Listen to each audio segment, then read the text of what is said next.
Sebelum kita membahas rancangan pekerjaan dalam sebuah bisnis, terlebih dahulu kita harus melakukan beberapa analisa untuk memperoleh informasi dasar dan gambaran akurat pekerjaan yang akan dirancang dalam sebuah bisnis agar perusahaan memiliki daya saing yang jos.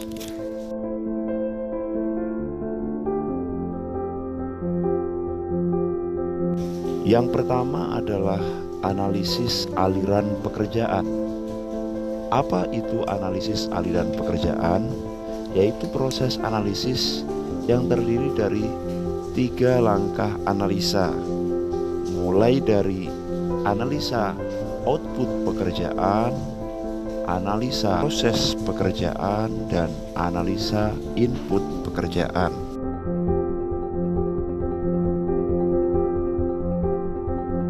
Yang pertama adalah analisis output pekerjaan. Analisis ini secara sederhana sebenarnya untuk memastikan apa yang akan kita produk, yaitu barang atau jasa apa yang akan diproduksi oleh suatu bisnis, termasuk seberapa banyak dan standar minimal kualitasnya seperti apa.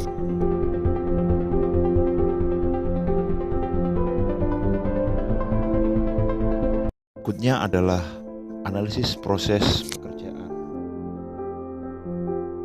Setelah kita tahu produk apa yang akan kita buat melalui analisa output pekerjaan, maka selanjutnya kita dapat memastikan proses pengerjaan produk tersebut. Inilah yang disebut sebagai analisis proses pekerjaan, yang mencakup prosedur operasional yang mendeskripsikan bagaimana segala sesuatu dikerjakan pada setiap tahap proses produksi, yaitu semua pekerjaan yang harus dilakukan dalam proses itu.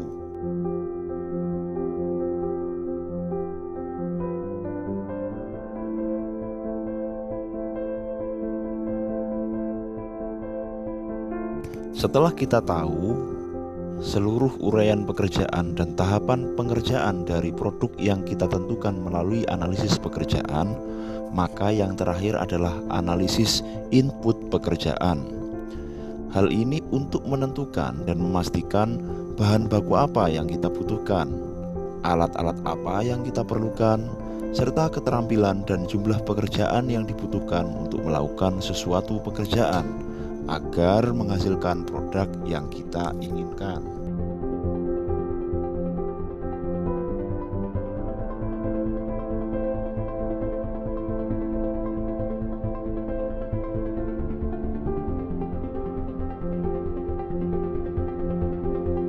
Analisis ini menyediakan suatu tinjauan ulang tentang cara bagaimana tugas atau pekerjaan dibagi-bagi, dikelompokkan, dan di dalam sebuah hubungan garis komando, ada garis koordinatif ataupun garis instruktif di antara orang-orang yang ada di unit-unit kerja guna memproduk output yang hasilnya dituangkan dalam sebuah bagan organisasi, sehingga lahir semacam unit tugas, gugus tugas, ada departemen, ada divisi, ada tim dan anggotanya, dan berbagai dimensi-dimensi dalam struktur organisasi dengan berbagai model dan pendekatan struktural yang dianggap paling pas oleh perusahaan bisnis.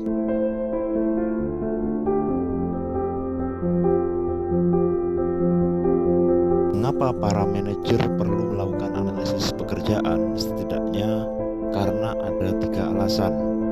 Yang pertama, karena kecakapan individu itu berbeda-beda. Yang kedua, karena pekerjaan yang berbeda membutuhkan kecakapan yang berbeda pula. Sedangkan yang ketiga adalah agar dapat mencapai kinerja terbaik, perusahaan harus berupaya menempatkan SDM pada berbagai pekerjaan yang paling sesuai dengan kecakapan mereka.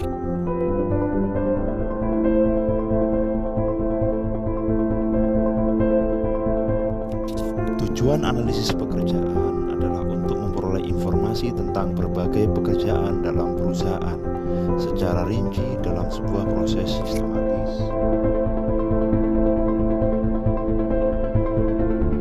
Hasil dari analisis ini berupa 2 informasi, yaitu job description dan job specification.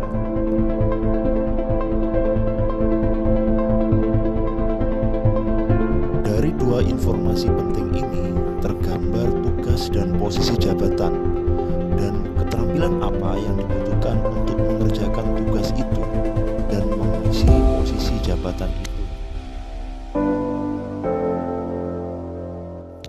Umumnya, dalam melakukan analisis pekerjaan, perusahaan dapat mengetahui tugas-tugas mental dan fisik apa sajakah yang dilaksanakan karyawan, kapan pekerjaan tersebut diselesaikan, di mana pekerjaan itu dilaksanakan, bagaimana karyawan melaksanakan pekerjaannya, mengapa pekerjaan itu dilaksanakan, dan syarat apa yang diperlukan untuk menjalankan pekerjaan itu.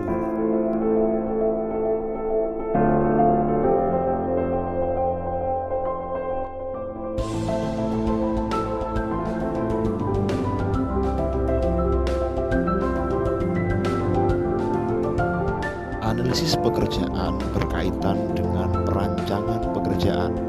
Seringkali suatu perusahaan akan berusaha untuk merancang ulang pekerjaan agar dapat membuatnya lebih efektif dan efisien.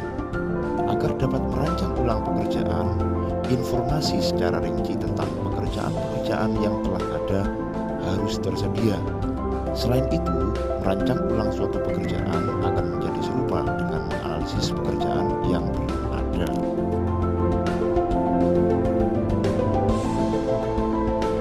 Perencanaan pekerjaan perlu diawali dengan analisis pekerjaan.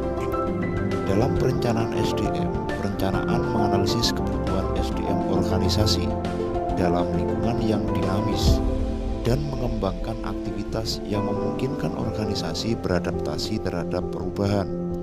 Nah, proses perencanaan ini memerlukan informasi yang tepat tentang tingkat keterampilan yang diperlukan dalam berbagai pekerjaan untuk menjamin bahwa di dalam organisasi tersedia SDM yang cukup untuk memenuhi kebutuhan rencana strategis SDM ke depannya.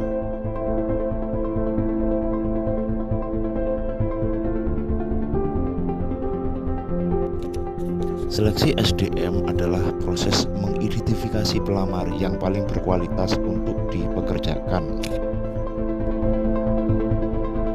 Untuk menyeleksi pelamar mana yang paling berkualitas untuk dipekerjakan, dibutuhkan informasi akurat tentang deskripsi pekerjaan atau jabatan yang dilamar dan syarat kecakapan untuk menduduki jabatan yang dilamar.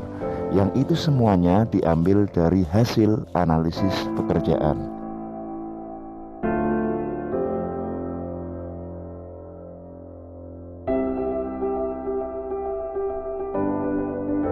Hampir semua karyawan yang dipekerjakan memerlukan pelatihan, tetapi untuk memutuskan pelatihan yang paling tepat agar kinerja mereka semakin produktif, efektif dan efisien, maka diperlukan informasi yang akurat dari hasil analisis pekerjaan.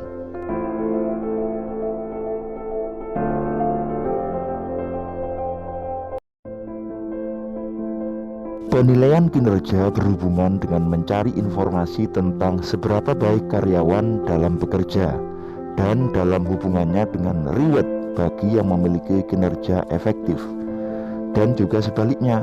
Nah, hasil analisis pekerjaan adalah informasi dasar dalam melakukan penilaian kinerja ini.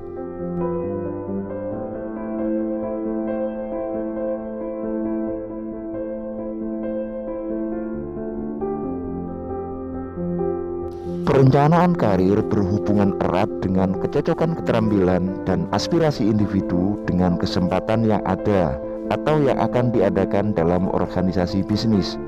Bagi tim perencanaan karir, proses ini memerlukan pemahaman akan keterampilan apa saja yang dibutuhkan dari berbagai jabatan yang ada, yaitu dari hasil analisis pekerjaan.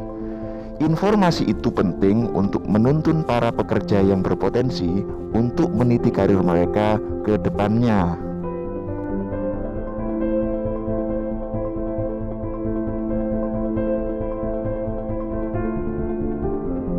Evaluasi pekerjaan berkaitan erat dengan nilai rupiah dari masing-masing butiran pekerjaan yang dipakai sebagai salah satu dasar menentukan struktur pembayaran yang berkeadilan. Penempatan nilai rupiah ke dalam butiran kerja memerlukan informasi dari hasil analisis pekerjaan, yaitu untuk menentukan akurasi dari butiran pekerjaan mana yang layak mendapatkan pembayaran lebih tinggi daripada butiran pekerjaan yang lainnya.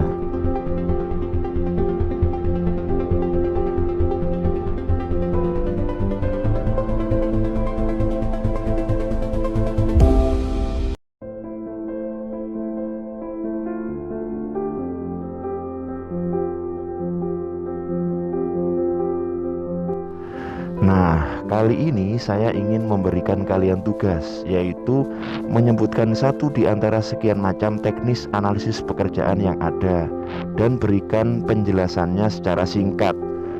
Tulis di komentar YouTube ini ya, dan jangan lupa sertakan nama dan NIM kalian.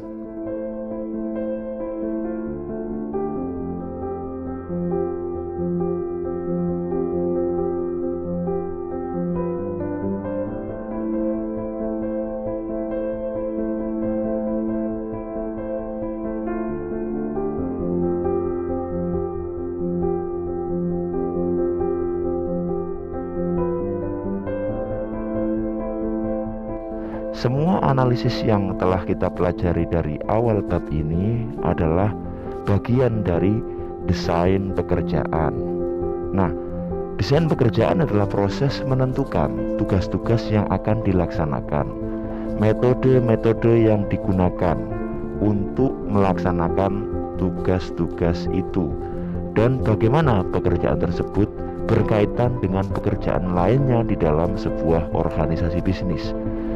Desain pekerjaan memadukan isi pekerjaan, yaitu berupa tugas, wewenang dan hubungan, balas jasa, dan kualifikasi yang dipersyaratkan yang berupa keahlian, pengetahuan, dan kemampuan untuk setiap pekerjaan dengan cara memenuhi kebutuhan pegawai maupun perusahaan.